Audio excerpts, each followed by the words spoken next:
Alright, YouTube. Well, it's funny to watch people riot in the streets for absolutely no purpose. By the way, I will say this. Hillary Clinton will not sneak into the presidency because electors decide to defect and vote for her. It's not going to happen. It would cause civil war. They know this. One or two electors, yeah, okay. Maybe in some very, very strange scenario that could have happened, but 20 or 30, it's never going to happen. You're never going to get that many people who are willing to do it.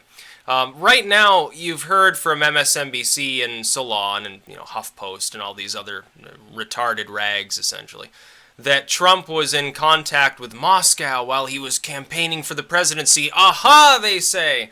It's evidence that he's a Russian plant. Vladimir Putin is controlling him. That's funny. Didn't he visit Mexico? Nobody ever claimed that he was being controlled by Mexicans because he spoke with their president.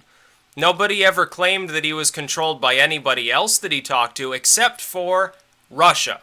The one country in this whole fucking world that the American media holds to an entirely different standard than every other. Mexico talks about our election.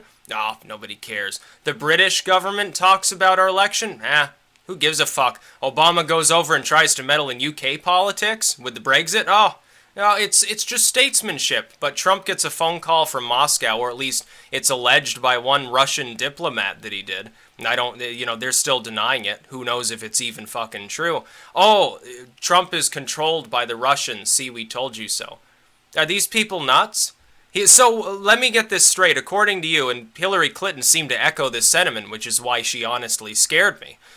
Let me get this straight. The United States is supposed to hate Russia with so much virulence that we're not supposed to talk to them, we're not supposed to hold dialogue with them, we will declare them nothing more than a pariah, utterly ignore and embargo them, refuse to work with them in any possible respect, and assume that everything that ever went wrong in our country in recent history is somehow the result of Russian spy versus spy espionage agents. Is that what you're telling me? So in other words, you want to live in a James Bond flick. I don't think so. I like to think that there are at least a few people around Putin who aren't shit fucks. I don't even like Putin. But does that mean that every time your computer gets fucked by a virus, oh, the fucking Russians, commies trying to infiltrate my private data so they can blackmail me. Trump wins, oh, he's controlled by Russia. What if Clinton had won? Would you have talked about how, oh, Putin must have changed his mind last minute and rigged the voting machines? Russia's involved with WikiLeaks. Russia's involved with O'Keefe. Russia's backing Trump. Russia wants us to fail and fall into civil war. What are all the Democrats doing right now? They're parading through the streets, breaking into people's cars and beating them. I guess the Russians won, if that's really their goal, but it's not a bunch of Trump fans doing this. You see some incidents where people are spraying like a swastika on a synagogue or something. I was immediately reminded of the Hey Rabbi, What You Doin' cartoon, because I don't even know if they have anything to gain by this. And I told people before, perhaps it bears mentioning this again. Whenever something happens, especially something stressful or violent, ask who gains by it before you make a judgment of who was involved, if you don't already know specifically who was involved. When I look at these random acts of violence, I say, well, ultimately, Trump's already won the election. He's not gaining anything by this. His fans certainly aren't going to gain respect by, putting on robes and parading through the streets. So I'm not so sure that these are actually Trump fans doing this. I have a feeling that they're actually Clinton Democrats paid for by George Soros doing this. Not even a conspiracy anymore. We now know it actually happens, courtesy of WikiLeaks. But I'm supposed to believe that the real conspiracy is that Julian Assange is like a paid Russian agent. I don't believe that. I don't care about Vladimir Putin. I also don't care that Trump's willing to hold a dialogue with him. Good. We should hold dialogue. We don't need to fawn over Russia, or adulate Russia, or emulate Russia, seek to be more like Russia, or have any great respect for the way that the Russian state conducts its business. But you can't just sit there and antagonize them all day without pissing off a nuclear state, falling back into a Cold War that we fought for decades to get out of. People, what do you think the friggin' hippies were trying to do? They all thought they were going to get immolated anyway. Well, might as well go have an orgy. Might as well drop some acid. Fuck these politicians. All the friggin' sellouts, the former left, of the 60s and 70s, the flower children, coke snorters, and acid droppers, are all just a bunch of boring Democrats now. The Democrats are still in denial about why they lost the election. You're boring. The paradigm shift went against you. You didn't want change. You put up literally the most boring, outdated individual that you could dig up out of the bottom of the barrel of your party and put them before Donald Trump. And they lost. Well, why did they lose? Because they're boring. They're outdated. They're a bunch of sellouts. Democratic Party used to be an actual leftist movement. Before that, it was a populist movement, essentially a Trumpite movement. You don't even remember that. Before that, it was essentially like the Republicans are now. It's actually very funny when people talk, I think it was, there was an infographic there where Coulter talks about, it's the first time since, like, I think it was 1929 or something, that the Republicans have had the House, the Senate, the presidency, and blah, blah, blah. And somebody posted the dates of the Great Depression. That's very funny, except that the Republican Party of the 1920s was essentially the Republican Party of today, and vice versa. So you're saying that the Democrats being in charge of all of these things fundamentally caused the Great Depression. Okay, well, if that's what you want to believe, I think it was a little more complicated than that. When I look at people who think that Trump is like agent of Russia, evil commie, or I guess something like that, you actually are such a warmonger that you want to just continually antagonize the Russians for no reason? This is a leftist value all of a sudden? This makes you a liberal to say, oh, well, fuck this foreign state with all these thousands of nukes. We'll embargo them. We'll talk down to them constantly. Anytime our computers go down, we'll just assume that it was a cyber attack.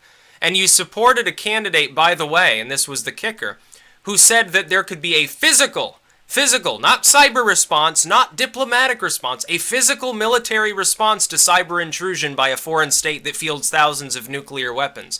And most of you didn't even notice it. Most of the Clinton voters, the hardened partisans, the softer voters, whatever you happen to be, and some of them I'm sure are here, because I can't imagine that other people are repeatedly downvoting videos on political topics. I have a feeling some of those people are, they're kind of bitter. They probably remember back when I proclaimed myself a liberal. Sorry about that, but the Democrats left me behind. And I was never a partisan Democrat to begin with. I considered myself back in 2008 to be a liberal because W was so bad. But now Clinton was like W. So why the hell would I want to vote for that fucking party? They're just as boring, probably more warmongering. You're supporting a candidate who thought it was a good idea to literally threaten the only other major nuclear state under the sun. It didn't make sense to me. I don't think it makes sense to the majority of people in this country. I would like to believe it wouldn't make sense to a majority of Democrats. Right now, the Democratic Party, if in case you didn't notice, is ripping itself apart. Every single person within the party is blaming every single other person in and outside of the party, as well as Gary Johnson, Jill Stein, every specific voting demographic, whether they went for Clinton or not, white males, whites in general, specifically white females, Hispanic voters, black voters, everything. Podesta's come out, oh, they didn't come out at large enough numbers for Hillary Clinton, those fucking traitors. Now at last we see how the neoliberals really think about minority voters. They hate your guts. Unless you completely fall in line with what they want you to do, they hate you. That's why so many, we trust me, a lot of the white males in this country realized that long ago. That's why they didn't vote for Hillary Clinton. I think that a lot of these Hispanics are beginning to realize it too. What the fuck would she have done for your communities? Oh, yeah, here's 10 cents more welfare. Well, what if you're a middle-class Hispanic? You're not benefiting from that.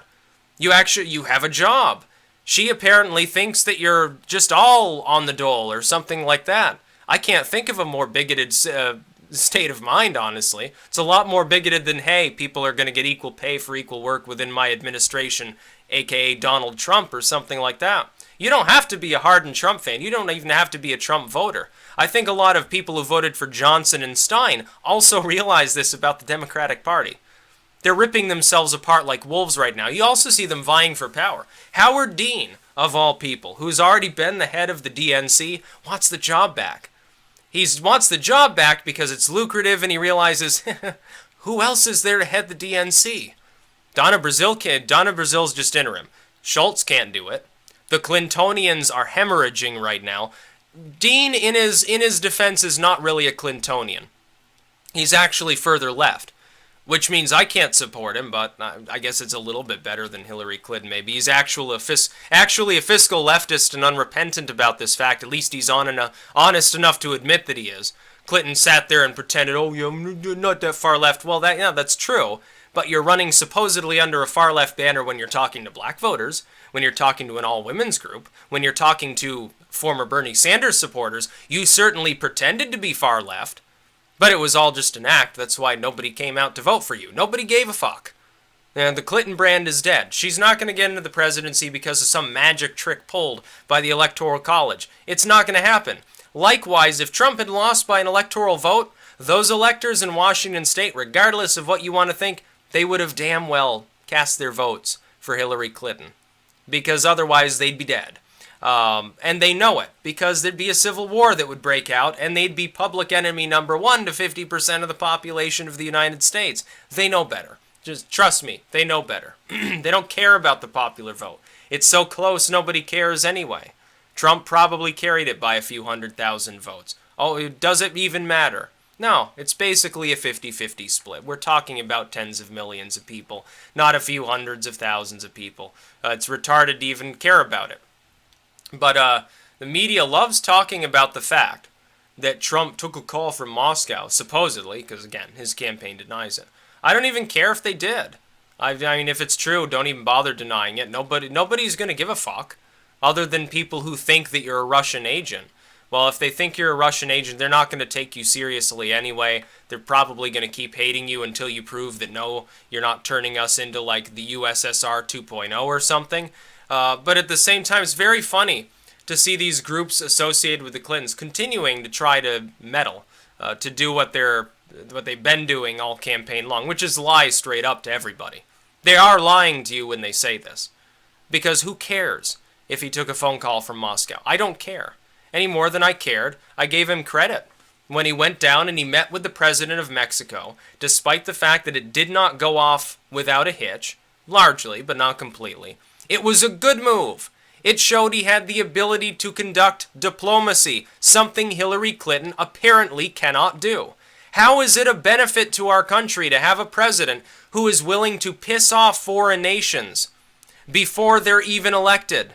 How does that benefit us in trade, in military endeavors of any kind under the sun, in our maneuvers within the UN, insofar as the UN does anything that people actually care about outside of cocked Western Europe or something like that?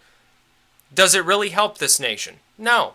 No, it hurts us. It makes us weaker. We have to at least be able to hold a dialogue with the Russians. Do we want them to be like North Korea and end up with the Russians pulling so far out of dialogue with us that they're such a complete pariah, we don't even know what the fuck's going on in their country because they'll actually start firing on anything that comes near their borders? Do we really want that? Do we want another Cuban Missile Crisis? I said no, and I voted for Trump. I'm unrepentant about that fact. I don't care if people dislike that fact. I've had several people call me like fucker and cunt and stuff. You voted for Trump, you're just an idiot, you're a moron. I don't care about your criticism. I was right throughout the whole election, and I'm right about Hillary Clinton's character. She is a desperate warmonger who probably thought it'd be a good way to get money for the arms industry that's funding her campaign the whole time if she antagonized the Russians and started a new Cold War. And it's true, the Cold War was very lucrative for many U.S. businesses, and it was very good in many ways for technology. But at what cost? We almost ended the world. I would say that one of these things is probably predominant in your consideration of whether you should do that or not. Or at least I like to think most people think that way. If not, if I'm in the minority on that, it's no wonder that the world's screwed up. I think we just identified the problem with Washington, D.C. By the way, I'll say I'm not particularly happy about the fact that Trump is putting Mike Pence in charge of so much within his administration. At the same time, though, I can understand kind of why. He has to be the face of the kind of establishment Republicans. Trump has managed to put, people like Harry Reid and stuff. Not Harry Reid, what's his name? The turtle-looking dude. I can't even remember his fucking name. Not Boehner. Was it McConnell? I can't even remember at this point. One of these no-name anti-Trumpers is still like refusing to work with him. All these people are going to get forced out of office. It's going to be very funny. And most of them are Republicans. On it, they're not even Democrats. They're Republicans. Good riddance. Who cares? I don't care if they all get fired. I wouldn't care if it was like the American Communist Party and the American Nazi Party. Together, they held the House and Senate. Hell, things might get accomplished faster and more effectively if they did than the rhinos and dinos, respectively, in the House chambers, let's face it. That's about all. Peace out.